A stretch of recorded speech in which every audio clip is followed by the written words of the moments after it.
नमस्कार, news capital express में आपका स्वागत है। मैं हूं आपके साथ दीप्ति। आइए शुरुआत करते हैं खास खबरों के साथ। भोपाल दिल्ली में डॉक्टरों के साथ मारपीट के मामलों को लेकर भोपाल एम्स के डॉक्टरों ने किया प्रदर्शन। भोपाल एम्स के डॉक्टरों ने किया शांतिपूर्ण तरीके से प्रदर्शन। दिल्ली में डॉक्टरों के साथ हुई घटना को लेकर की है निंदा। दोषियों पर कार्रवाई की कर रही है मांग। नीट और पीजी काउंसलिंग में देरी को लेकर दिल्ली के डॉक्टर कर रहे हैं विरोध। जैसा कि मैं बताना चाहूँगा, आज आरडीए एम्स भोपाल ने एक साइलेंट प्रोटेस्ट बुलाया है, जिसमें हमारे सभी रेजिडेंट डॉक्टर यहाँ पे एक साइलेंट प्रोटेस्ट पर बैठे हुए हैं। हमारी इमरजेंसी सेवाएं सुचारू रूप से चल रही हैं और हमारा जो ओपीडीज है वो हमारे कंसल्टेंट द्वारा देखी जा रही हैं। वहाँ पे भी हमने कुछ डॉक्टर बिठा रखे हैं।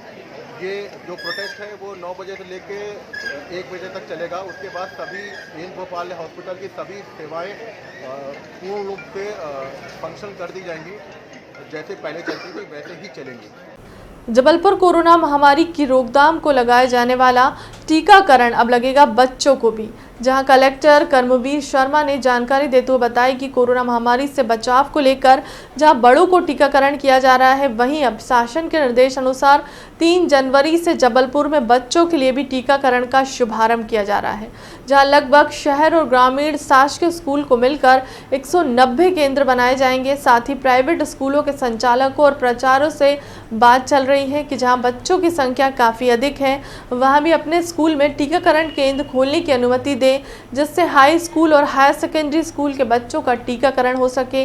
वहीं सभी तैयारियां शुरू कर दी गई हैं। 3 तारीख से बच्चों का टीकाकरण प्रारंभ हो जाएगा। 3 जनवरी से अभियान शुरू होने के दिशा निर्देश आए हैं। इसमें विस्तृत दिशा निर्देश अभी हम लोग इसी बीच में और रिसीव करेंगे, पर हमने प्रारंभिक तैयारी पूरी कर ली है। 3 तारीख से ये मतलब नेक्स्ट मंडे से ये एक्सरसाइज शुरू होगी। जितने भी हाई सेकेंडरी और हाई स्कूल हैं उनको केंद्र बनाने के लिए हमने प्लानिंग किया है। और जो वहाँ पर जो पढ़ने वाले जो बच्चे हैं, शासकीय स्कूल जो रहेंगे वो केंद्र बनेंगे। वहाँ के पढ़ने वाले बच्चे तो उसमें वैक्सीनेशन करवाएंगे ही करवाएंगे। साथ साथ में जो आसपास के कोई प्राइवेट स्कूल्स भी हैं तो वो उन सरकारी स्कूलों से लिंक किए जा रहे हैं। ऐसे हमारे 90 स्कूल लगभग ऐसे आइडेंटिफाई हुए हैं। ग्रामीण क्षेत्र को मिला दें तो लगभग 190 हो जाएंगे। तो इस प्रकार से इन 190 स्कूलों में तो हम केंद्र बनाएंगे ही बनाएंगे। प्राइवेट स्कूलों से भी बात की जा रही है कि जहां मेजर बच्चे हाई सेकेंडरी हाई स्कूल में पढ़ते हैं और वो मतलब उसकी संख्या ज़्यादा है, तो वहाँ कुछ प्राइवेट स्कूलों में भी केंद्र बनाए जा सकते हैं। अभी से ही हमने प्राइवेट स्कूलों और शासकीय स्कूल के जितने भी टीचर्स, प्रिंसिपल्स और जो अध्यापकगण हैं उनको निर्देशित करवाया है विभाग की तरफ से कि वो अभी से ही लोगों से, बच्चों से, उनके माता पिता से संपर्क करना स्टार्ट कर दें, क्योंकि अभी ये समय जो पूरा 1 वीक है ये उनके मोबिलाइजेशन के लिए माइंड मेकिंग करने का है।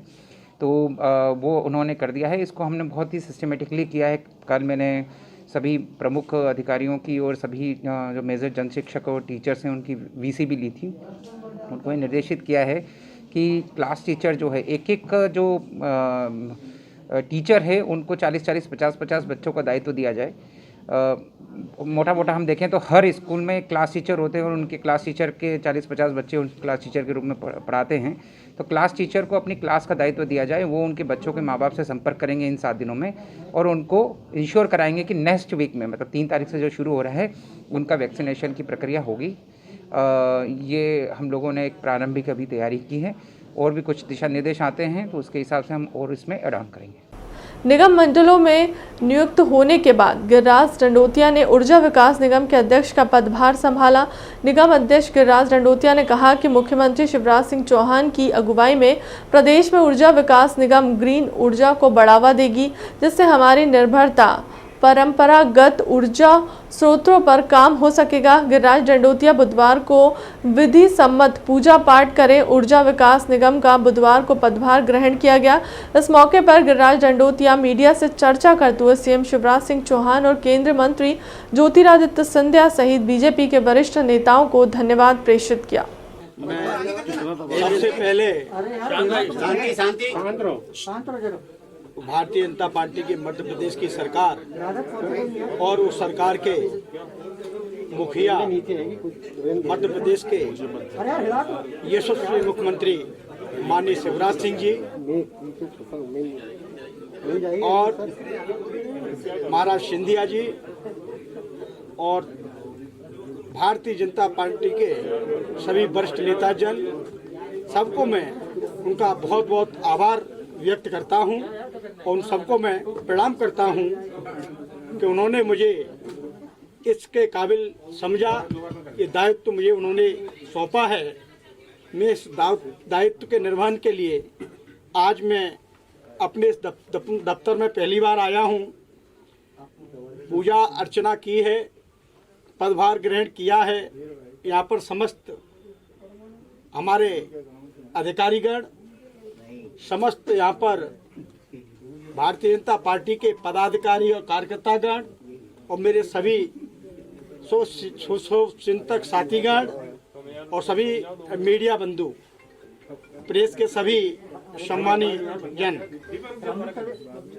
जो मुझे दायित्व सौंपा है, उस दायित्व के लिए मैं पूरे कर्तव्य निष्ठा के साथ, ईमानदारी के साथ, परिश्रम के साथ उस दायित्व का निर्वाह करूंगा। और जो भी मैं मध्य प्रदेश में ऊर्जा निगम के द्वारा मध्य प्रदेश के हर गांव में, हर मोहल्ले में, हर गली में जो कार्बन ऊर्जा जो कोयलों से पैदा होती है, अन्य स्तरों से पैदा होती है, उस ऊर्जा का एक नवीनीकरण करने के लिए चिकित्सा शिक्षा मंत्री विश्वास सारंग ने किया हमीदिया अस्पताल का निरीक्षण। जन्मदिन के मौके पर अस्पताल परिसर में मंत्री ने लगाया पौधा। वर्चुअली जन्मदिन मनाने को लेकर मंत्री सारंग ने कहा, कोरोना की संभावित तीसरी लहर को देखते हुए मैंने आज सुनिश्चित किया है कि अपना जन्मदिन वर्चुअल मनाऊंगा। जो भी शुभकामनाएं आ रही हैं उन्हें ऑनलाइन धन्यवाद दे रहा हूं। बहुत ज़रूरी है हम सभी अपनी सामाजिक जिम्मेदारी का निर्वहन करें और यह सुनिश्चित करें कि स्वयं को और अपने परिवार को सुरक्षित करना ही कोरोना प्रोटोकॉल का पालन करना होगा। मुझे प्रसन्नता है कि लोगों ने मेरी इस भावना को स्वीकार किया है। लोग वर्चुअली मुझे बधाई दे रहे हैं। हमीदिया के लेकर मंत्री सारंग ने कहा कि कोरोना की संभावित तीसरी लहर की तैयारियों को लेकर हमीदिया अस्पताल का निरीक्षण किया है। हमने जो कोरोना की संभावित तीसरी लहर को लेकर जो तैयारी गांधी मेडिकल कॉलेज के हमीदिया अस्पताल में जो हमने निर्धारित की थी, उसकी आज हमने तैयारियों की समीक्षा की है। टोटल मिलाकर 912 बिस्तर हम हमीदिया अस्पताल में कोविड के लिए डेडिकेट करेंगे। उसमें ऑक्सीजन युक्त वेंटिलेटर के बिस्तर, पीडियाट्रिक डिपार्टमेंट और पीडियाट्रिक आईसीयू, ये सभी तरह के बिस्तरों की यहाँ पर व्यवस्था रहेगी। पिछली बार भी हमने लगभग 600 बिस्तर का आईसीयू हमीदिया अस्पताल की इस नई बिल्डिंग में शुरू किया। अब हम उसको बढ़ाकर लगभग 912 बिस्तर तक लेके जा रहे हैं, जिसमें 700 बिस्तर करीब यहाँ रहेंगे और 120 बिस्तर हमारे जो टीबी हॉस्पिटल कैंपस है वहाँ रहेंगे। हमने ये निर्देशित किया है कि पीडियाट्रिक का आईसीयू जो डिपार्टमेंट जो वार्ड रहेगा और पीडियाट्रिक वार्ड रहेगा, उसी के आसपास बच्चों की माँ के रुकने की व्यवस्था भी हम करें, क्योंकि यदि माँ पॉजिटिव होगी तो कोई दिक्कत नहीं है, पर यदि माँ पॉजिटिव नहीं है तो भी यदि उसे किसी भी तरह बच्चे के पास जाना है तो उसकी व्यवस्था सुव्यवस्थित हो, इसके लिए हमने निर्देशित किया है। हम ये सुनिश्चित कर रहे हैं कि सभी तरह की व्यवस्थाएं अगले 7 दिन में हम चुस्त दुरुस्त करके व्यवस्थाएं पूरी हो चुकी हैं और एक बार मॉक ड्रिल करके ट्रायल रन करके 1 हफ्ते के अंदर सभी व्यवस्थाओं को चुस्त दुरुस्त। आधारताल थाना क्षेत्र सुहागी, जहां चोरों ने एक सूने मकान को निशाना बनाते हुए गैस कटर के जरिए दरवाजों को काटकर घर में रखे सोने चांदी के जेवर सहित घर में रखा कंप्यूटर, टीवी, पर्दे, वैक्यूम क्लीनर सहित गृहस्थी का सामान ले उड़े। जहां पीड़ित पर घर मालिक विनोद कुमार ने बताया कि वह बाहर गए हुए थे। वहीं पड़ोसियों ने सूचना दी कि उनके घर के दरवाजे टूटे हुए थे।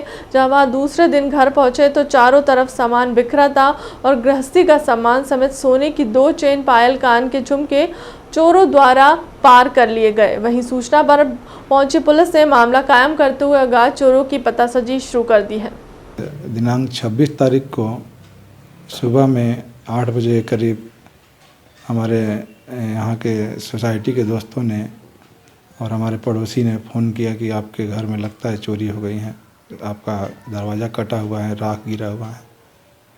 तो मैं जो है ये हो गया, पूरी तरह से विचलित हुआ, लेकिन अपने को संभालते हुए, मेरा रिजर्वेशन अगले दिन था, 27 तारीख को था रात में, तो मैं 26 तारीख को सवेर में ही ट्रेन पकड़ करके वहाँ से और यहाँ पर पहुँच गया। 11:30 करीब में यहाँ पहुँच गया और सबसे पहले थाने गया। थाने में बातें बताई तो उन्होंने बोला कि हाँ, आपके यहाँ से लोग आए थे सुबह में आज, और आज सुबह में बुलाया कि आप आइए, तो डॉग स्क्वाड और ये फिंगरप्रिंट एक्सपर्ट के साथ जो है आज घर का पूरा मुआयना उन्होंने निरीक्षण किया और FIR दर्ज किया है। कहाँ के दरवाजे काटे और ये क्या हमारा क्या गया? हमारा जो किचन साइड से इंटरलॉक लगा हुआ था और ताला भी लगा हुआ था। इंटरलॉक पूरी तरह से काट करके नीचे गिरा दिया गया है, जलने का पूरा राख गिरा हुआ है। उसके बाद मेन दरवाज़ा जो था मेरा, गेट के अंदर का मेन दरवाज़ा, वो भी लकड़ी का है। वहाँ से एल ड्रॉप सहित जो है उसको निकाला हुआ है और दरवाजे को जला दिया गया है। इंटरलॉक लगा हुआ था। क्या सामान दिया आपका? सामान हमारा सैमसंग का बड़ा 50 इंच वाला टीवी था, अभी मैंने दशहरा के समय में ख़रीदा था। और हमारा कंप्यूटर था, पूरा मॉनिटर, CPU, UPS और सब कीबोर्ड सहित वो था। उसके बाद ये वैक्यूम क्लीनर था नया सा। उसके बाद वैक्यूम क्लीनर, एक साउंड सिस्टम था अपना कराओके का, सोना चांदी। उसके बाद घड़ी है, सीनरी है, पूरा घर के पर्दे, डाइनिंग हॉल के और हॉल के पर्दे सब गिरा हुआ है। वो उसका जो पाइप है गिरा हुआ है। सोने चांदी में मेरा खुद का एक चेन था करीब 15 ग्राम का, और हमारे बेटे का था एक चेन जो बचपन में नानी दी थी उसको, वो था। लगभग कितने लाख होंगे?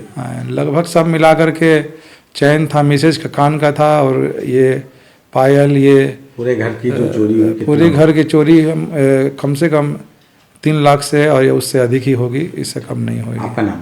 मेरा नाम विनोद कुमार पिताराजी। मध्य प्रदेश अनुसूचित जाति जनजाति अधिकारी और कर्मचारी संघ द्वारा लोक निर्माण विभाग में प्रमुख अभियंता पद पर रिटायर्ड अधिकारी अखिलेश अग्रवाल को बैकडोर एंट्री देने का विरोध किया जा रहा है। बुधवार को इसी संबंध में संघ द्वारा पत्रकार वार्ता का आयोजन किया गया, जिसमें संघ के पदाधिकारियों ने मांग की है कि एक ही व्यक्ति के रिटायर्ड होने के बाद उसमें उसी पद पर नियुक्त करने से अधीनस्थ अधिकारियों का अधिकार मारा जा रहा है, जिसका उनके द्वारा विरोध किया जाएगा।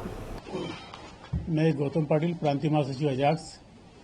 साथियों, बहुत ही विडंबना की बात है कि मध्य प्रदेश शासन ने 60 वर्ष की आयु को 62 वर्ष करने के पश्चात भी, और उसमें भी सेवावृद्धि का जो मामला आता है कि बार बार यानी जो लोग रिटायर हो रहे हैं उनको सेवावृद्धि दी जा रही है, जिसके कारण से बेरोजगार और वहाँ जो कार्यरत अधिकारी कर्मचारी जो है उनके पदोन्नति के रास्ते और उच्च पद पर जाने के रास्ते पूरी तरह बंद होती।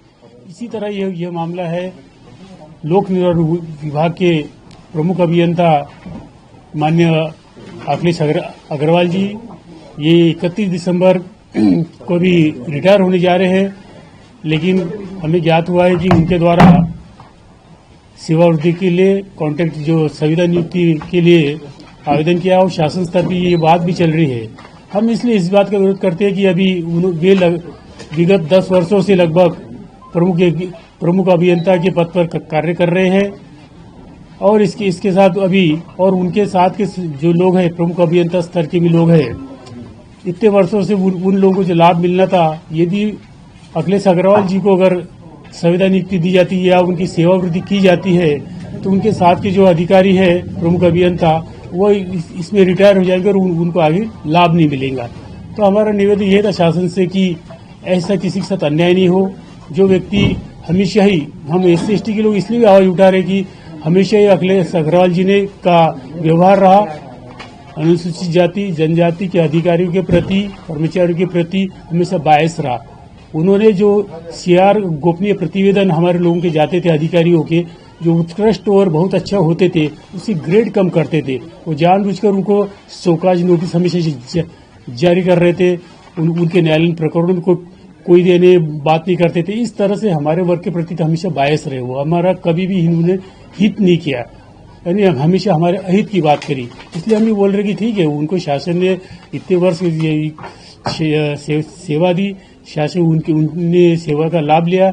यदि हमारा निवेदन की शासन को लगता है कि बहुत अच्छा अधिकारी है, बहुत अच्छे यानी उत्कृष्ट अगर अधिकारी है, तो शासन अपने इसमें किसी प्राइवेट संस्था बहुत चल रही, बहुत सारे काम चल रहे उसमें रखे, लेकिन लोक निर्माण विभाग में उनको नहीं रखे। उनके रखने से होगा क्या है कि हमारे जो अधिकारी है, प्रथम तो देखने की प्रदेश के अंदर में एक ट्राइबल का अधिकारी उसमें ईएनसी बनने जा रहा, वो नहीं बनेगा, वो रिटायर हो जाएगा।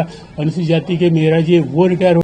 लघु उद्योग निगम की अध्यक्ष इमरती देवी ने बुधवार को राजधानी स्थित पंचानन भवन में अपने समर्थकों के साथ पदभार ग्रहण किया। इमरती देवी ने कहा कि जिस तरह महिला विकास मंत्री रहते हुए महिला बाल विकास को केंद्र सरकार से 4 बार सम्मान दिलवाया था, ठीक वैसे ही लघु उद्योग निगम को भी ऊंचाई पर पहुंचाऊंगी। एक सवाल का जवाब देते हुए इमरती देवी ने कहा कि लघु उद्योग निगम को लेकर मुख्यमंत्री शिवराज सिंह चौहान ने मार्गदर्शन लूंगी, उसके बाद कहाँ कमी है उसको दूर करने का प्रयास करूंगी। जो सामने मुझे लघु उद्योग निगम का विभाग जो मिला है, सम्मानीय मुख्यमंत्री शिवराज सिंह चौहान और सम्मानीय ज्योतिरादित्य सिंधिया के आशीर्वाद से जो पद मुझे मिला है, उसको बड़े महत्वपूर्ण से मैं उसका कार्य करूंगी। और आपने तो देखा है सबने कि मैंने महिला बाल विकास में भी काम किया है, महिला बाल विकास मंत्री रही, तो 1 साल में मैं 3-3 अवार्ड लेके आई थी। ऐसे ही अभी अपने अधिकारियों सबसे मिलके और केंद्र सरकार का और राज्य सरकार का दोनों का सहारा लेके, दोनों की मदद लेके इस विभाग को मैं बहुत अच्छे से अच्छा करूंगी। और मैं चाहती हूँ कि ये विभाग बिल्कुल अच्छे से ऊपर जाए, चाहे हमारी महिलाओं के लिए कोई उद्योग हो, चाहे हमारे किसी के लिए छोटे छोटे जो उद्योग है, मैं उसमें पूरी अपने अधिकारियों के साथ बैठूंगी और बात करूंगी कि इसमें क्या क्या कार्य होते हैं और कैसे कैसे होते हैं। तो मैं पूरी तरीके से इस विभाग को ऊपर ले जाना चाहिए।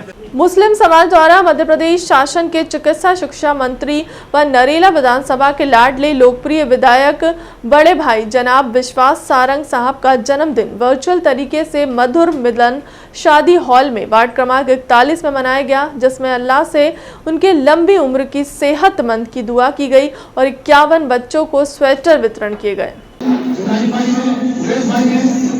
आसिफ भाई हैं, दिनेश प्यारे जी हैं, संजय पटेल साहब हैं, सपना रहे हैं, सनी बाजी हैं, करीना बाजी हैं, राजा भाई को सबको बहुत ज़्यादा योगदान मिलता है, जबकि हमारी पार्टी का कोई कार्यक्रम होता है और राजा भाई हमें उस बात के अंदर काफ़ी सहयोग मिलता रहता है। और राजा भाई के पैसा बाकी राजा भाई की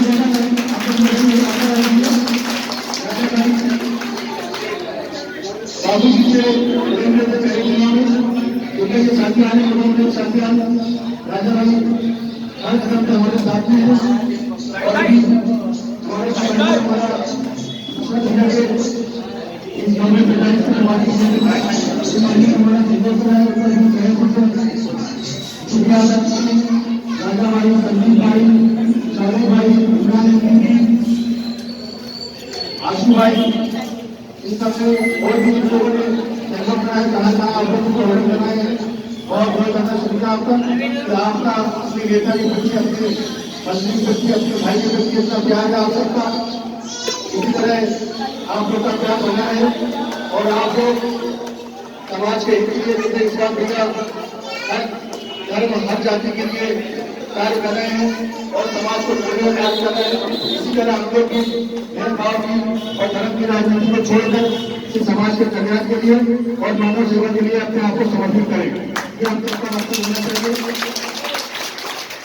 जैसा कि आपको मालूम है कि हर एक साल में मंत्री जी के द्वारा कोई एक ऐसा ऐतिहासिक कार्य करा जाता है जिससे हम सबको सीखने को मिलता है।